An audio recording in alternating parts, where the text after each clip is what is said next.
everybody, I'm Danny Otto. Welcome into an all-new episode of That Recap Show. Now, before we get into the episode, just wanted to issue major spoiler alert. We are going to be going over everything that happened in Season 3, Episode 13 of The Bad Batch. So if you haven't watched that episode yet, you may want to pause this video, head over to Disney Plus, check out that episode, and then come back and enjoy the breakdown. Now, with that out of the way, let's start the show. Poppin' Off presents That Recap Show.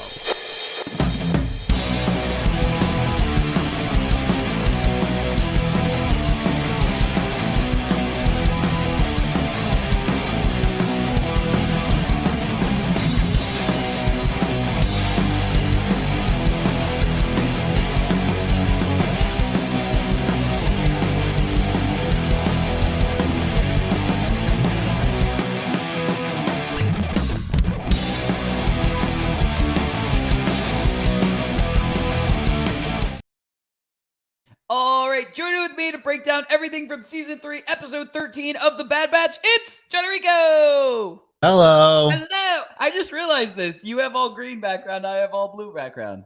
Hey, look at that. What do you know? We got the light side lightsaber colors solved. We do. I see hints of red trying to peek through those, so I'm watching you. Yeah. I'm using both sides of the Force. It's okay. Anyway, I got Mace on my side though. I see the purple Mace window back there. Mm-hmm. All right, careful. We got everything covered then. We got all of our bases covered.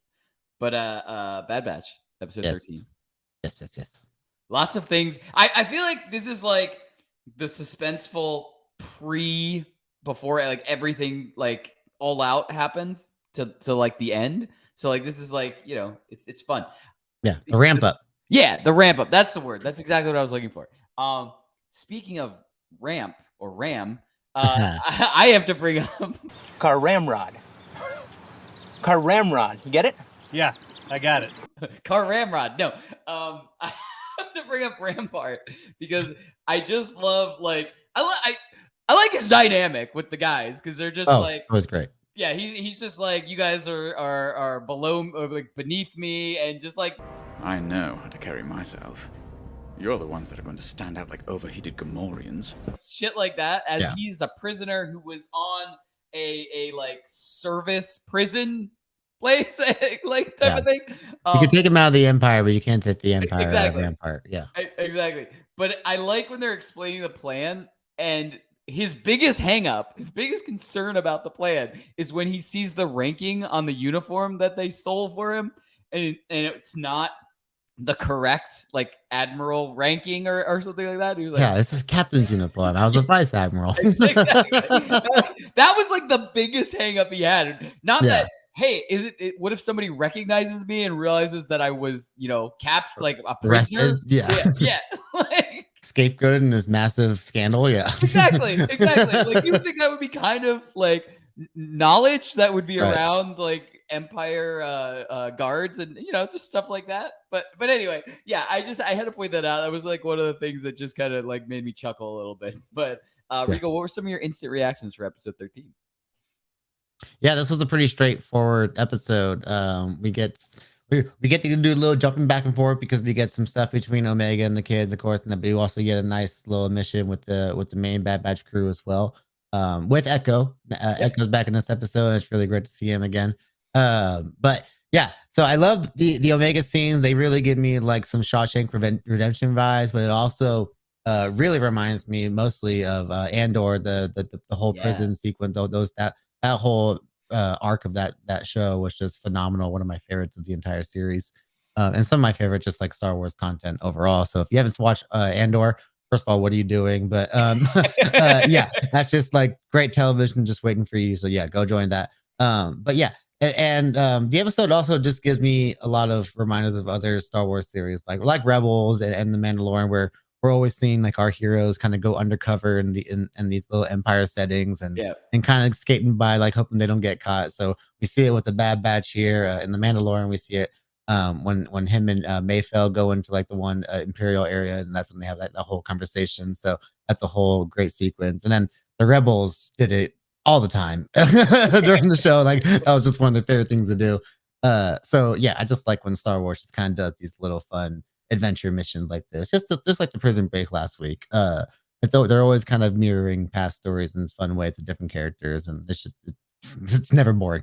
Yeah, absolutely. I totally agree. And yeah, the vibes that you were talking about, absolutely, I can see them. I was like getting the like very similar vibes to that. And it's just that like that suspense of like, are they gonna get caught? Are they gonna be able to pull this off? Like stuff like I enjoy that, and I feel like this series does that very well. Not just this Yeah. series, but like Star Wars in general. There are a lot of Star Wars projects, like you were saying, that do this very well in general. Type of thing. So yeah, it's like a staple. I feel like of some of the better Star Wars projects can pull this off very well. It's not Star Wars if you don't have one of these kind of stories in it. Exactly. But you want to get to some big takeaways? Yes. Awesome. All right, I'm gonna kick off big takeaways.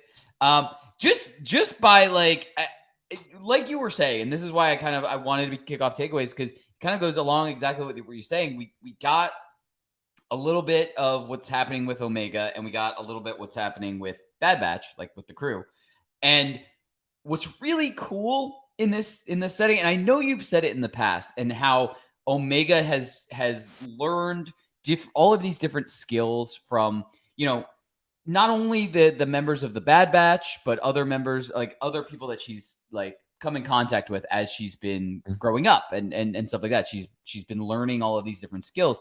But I think, seeing these two different kind of short story arcs going at the same time, we really do see like not only, how good of a planner that Hunter is. Like Hunter comes up with this plan and we're putting everything into action and everything, goes off basically without a hitch. Like, it's a little bit sketchy at the very end when he was waiting for Echo to turn off the proximity sensor type of thing. And the last second they attach before light speed.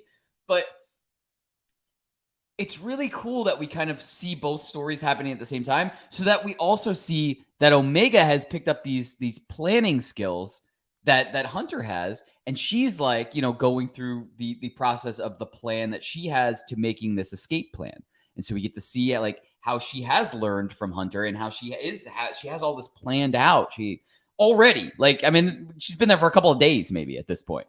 She's not there for very long. Yeah, it's the determination. I think that is probably the one thing that they probably haven't got, and you see it really reflected most, like you said, in that final shot for sure. Yeah, I just thought it was really cool because like I said, you have pointed out in the past that we're seeing, how Omega is, learning these skills from people that she comes in contact with, and she's really like, advancing and just growing up, but like taking on all of these different skills from different people that she meets. But it was just really cool to see that side by side with two different plans, two different, things being set into motion, and really seeing how much she has learned while being with the Bad Batch and really, putting that to work, putting it to use. But Rico, what were some of your big takeaways from episode 13? It's basically watching the young scared little girl who had no life experience. Now she's this like full grown woman who's got a lot of experience, and she's using it to her advantage now. And now she's not she doesn't need to hide behind her big brothers anymore to protect her. She can protect herself essentially. Her whole character arc is just some of the best character work and recent storytelling for Star Wars, in my opinion. So yeah, I do love that part.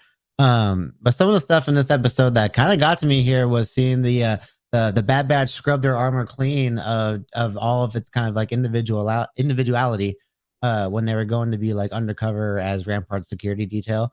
Because I feel like a big part of all the clones is like how they kind of customize all of their armor and to kind of give themselves that individual feeling. And now here we are, we're seeing them just kind of look like the normal, like almost kind of like Death Troopers in a sense. So and at least the way they can pass off like that. So but hopefully at least like when they get back to their or at least while they're waiting in their shit, they're like kind of redoing their designs and stuff like that so they can get it all back. But part of me was kind of like, oh man, this kind of feels like a real beginning of the end type thing, because we are in the final season. It's just like, okay, like here they are, like we're really prepping up for like the final battle here. We're just kind of going in as clones, and now and so like that's kind of the big emphasis right here, right? It's just kind of we're really telling the story of the clones in general. So I thought that was really cool. And you mentioned a little bit earlier, but that the whole build up to the end of that episode was just phenomenal work with the like as soon as the Echo gets into the whole like kind of the vacuum tube with the astromechs, which that was pretty cool too, just seeing the astromechs there because everyone of course immediately thinks of R2 and stuff like that when you see other astromechs. Yeah. So that's always really cool, and just seeing the way the Echo used that to sneak onto the ship. And then of course the tension that builds up as like he's trying to turn off the sensors, and Hunter's following him behind him, and like he decides like or Rampart's kind of talking to you like it's not gonna work, and of course that's like that determination that I was talking about with Hunter, right?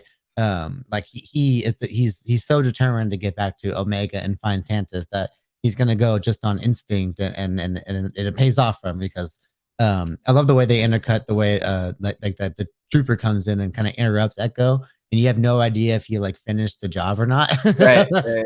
So that was like that again, great amount of tension, and of course, like you see at the last second when the ship latches on, and then boom, cut to black, and I'm just like, dang, here we go. Like the only way, yeah, there's the only way to go now, and I just can't wait. Yeah, absolutely. Yeah, I mean, it ended perfect. It ended at the exact moment because as soon as it ends, I want to immediately see the next episode. So like they did it perfectly. I mean, yeah. And I want to talk about a little bit more like just like the Omega scene in general because I want to tell you like how jacked up I got when she was talking to the other kid and just kind of laying out the whole plan that she had with the whole like the way she laid out like the whole figure of the layout of the prison. And she's just like letting them like I'm getting out of this prison, I'm taking you all with me. Like again, like you were talking about, like the way they mirror that whole determination and stuff was just like really, really cool. But even then, when I was telling you before recording, like when she said that, I was like, "That's right, you're gonna get that person. That's right, you're taking those kids with you." Like, yeah, I am like full Team Omega right now. Like she is just amazing. Yeah, I am really excited to see the plan go into action, but also have the Bad Batch coming in and like, oh yeah, I cannot wait for what's to come, basically. Yeah. But before we get to there, would you like to get to some predictions? Yeah, let's do it. Awesome. All right, why don't you kick off predictions? Okay, well, we got basically 2 weeks of episodes left, and I first of all, usually the episode before the finale tends to go pretty hard, even before the finale. So I anticipate we're going to get some pretty heavy stuff in next week's episode. And of course, it's just all going to ramp up to a really great like action packed finale in general. But yeah, we're officially off the Tantus. Like they're on the ship. The ship's in hyperspace, and that's officially where the ship is going. So yeah, we're gonna get the reunion there. They're gonna know exactly where to go, and it's off to the races from this point. We're gonna get ready to wrap up probably one of the best of the animated series that Star Wars has done, and not one that people probably expected it to be. yeah. I mean, I look even from when I think we've recapped all 3 seasons of this, but I have enjoyed this season more than any of the other ones so far. Not to say that the other seasons aren't good. I've just every episode I've enjoyed in this season so far. I mean, there's not really any other way that we or anything else that we can really predict. Like we know we're going to Tantus. Like that's what's happening. Like everything's gonna meet up there. But what I'm wondering, there's a couple little loose ends that I'm wondering. Where's Rex? Why didn't he show up with Echo? So is the plan to be like they're gonna beam their coordinates to as many other people out there once they get to Tantus? Like, is that like a thought up there? Like you think is it going to be the big endgame moment or like Return of the Jedi? Like that's what I'm wondering. Like the whole thing. Yeah, I hope so. That's what I'm hoping. But then also, do you think now exactly what you said, like kind of the episode before the finale is going to go hard? Do you think that episode could potentially be where we get the reveal of the Shadow Op guy? Possibly. I really hope we get. I hope we get like a whole lot of like Hemlock and the Empire side in general. Because I want to get more like one big last like kind of like from him, like that kind of ceiling, like to get us ready for the finale. Just because like we've gotten some really great moments with Hemlock this season, but I want to get like that one last scene, particularly probably between him and Omega, that's gonna make us like really want to see him get a taste of his own medicine in the finale. So, but yeah, I definitely want to see something involving the Shadow Lock clone too, because there's whether it's in this next episode or the finale. I don't know. I don't know if how they're gonna handle that. Like, I'm really excited though. That's why I'm wondering so much. I'm wondering if we get the reveal in this episode before the finale, and then we get whatever happened, like the fallout of the reveal, like for the finale stuff. Like you know what I mean? Like we could get that reveal, and that could be the holy Oh, shit cliffhanger. moment. Yeah. Yeah, the holy shit moment. Like we may get the reveal. Like, what if it's the reveal to Omega, and Omega goes, "Oh shit, it's Tech." Like, you know what I mean? Like, Yeah, someone's gonna find out. Yeah, that's what I'm wondering is like what's gonna happen with that. But I'm just excited. Yeah, I was looking at the name of the episode to see if it was going to be any kind of hint. It's called Flash Strike, so I don't really know what that means. But the finale is called The Cavalry Has Arrived, and that can only mean great stuff. So that might be the end game moment. There we go. So oh man, I'm so excited. Totally pumped. But as we always say, that's what we think. Let us know in the comments below. What did you think of episode 13? And how do you think this series is going to wrap up? Who do you want to see? What do you want to see answered? What loose thread are you still waiting to find out? There are no wrong answers to what happens next. And as always, don't forget, like, subscribe, and turn on notifications to hear about all of our latest audio and video podcast releases. Bye, everybody!